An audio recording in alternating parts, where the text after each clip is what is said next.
గురుగారు, నిద్రలో వచ్చేటువంటి కలలు నిజ జీవితంలో నిజమవుతాయా?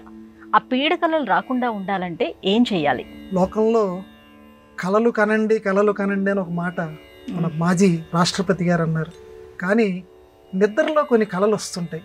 మంచి కళలు వస్తే ప్రతి వాళ్ళకి సంతోషమే, మీకు సంతోషమే, నాకు సంతోషమే. కానీ దుస్వప్నాలు కొన్ని వస్తుంటాయి, చెడు కళలు వస్తుంటాయి. అటువంటి చెడు కళలు వచ్చినప్పుడు ఏం చేయాలి? మనకి లోకంలో సాముద్రిక శాస్త్రం లాగానే స్వప్న శాస్త్రం అని ఒకటి ఉంది. అది కూడా మన సంప్రదాయంలో ఒక భాగమే. దుస్వప్నం వచ్చినప్పుడు వెంటనే దుస్వప్న నాశకో గోవిందః అని అనుకోమన్నారు. వెంటనే అప్పుడు మెలకు వస్తే లేచి కూర్చో. అప్పుడు మరీ పీడకలైతే అసలు నిద్ర పట్టదు, వెంటనే లేచి కూర్చుంటాం.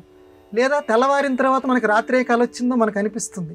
అప్పుడు వెంటనే నిద్ర లేచిన తర్వాత దుస్వప్న నాశకో గోవిందః, నాకు వచ్చింది ఈ చండాలమైన కళ వచ్చింది, నాకు చాలా ఆప్తులు ఎవరో చనిపోయినట్టుగా వచ్చింది, లేకపోతే బంధువులు ఎవరో చనిపోయినట్లుగా వచ్చింది, లేకపోతే నేను గాడిద మీద కూర్చున్నట్టుగా వచ్చింది.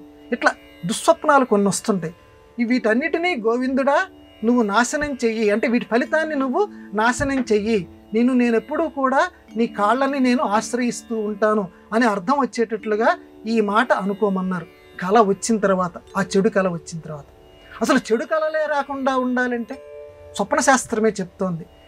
చెడు కళ రాకుండా ఉండాలి అని అంటే నిద్ర పోయే ముందుగా, అంటే ఇప్పటి భౌతిక వాతావరణంలో చాలామంది కూడా నిద్రపోవటానికి ఏదో సంగీతం చెవుల దగ్గర పెట్టుకోవటము, అయితే అలా ఏదో చలనచిత్రం చూస్తూనో, లేకపోతే వాళ్ళకి ఇష్టం వచ్చినటువంటి కార్యక్రమం చూస్తూనో అలా కళ్ళు తేలవేస్తూ నిద్రపోతున్నారు.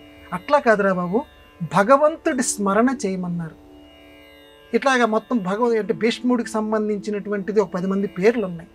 ఆ 10 మంది యొక్క పేర్లు నువ్వు స్మరించుకుంటూ నిద్రపోతే నీకు దుస్వప్నాలు రాకుండా ఉంటాయి, పీడకలలు నీకు రాకుండా ఉంటాయి అని చెప్పారు.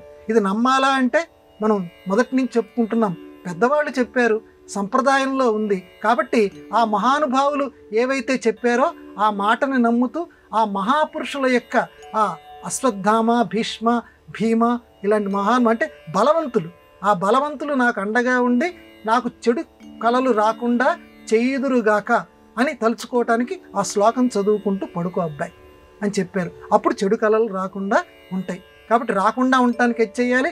ఒకవేళ వస్తే దుస్వప్న నాశకో గోవిందః అని అనుకుంటూ, లేదా అప్పుడు మెలకు వచ్చేస్తే వెంటనే కాళ్ళు కడుక్కొని విష్ణునామస్మరణ, నీకు అంత పలకటం రాకపోతే రామ రామ అని అనుకోండి. విష్ణుదేవుడి యొక్క స్మరణ మాత్రం ప్రధానంగా చేయమన్నారు. అప్పుడు ఆ కళల ఫలితం ఉండదు అని అన్నారు.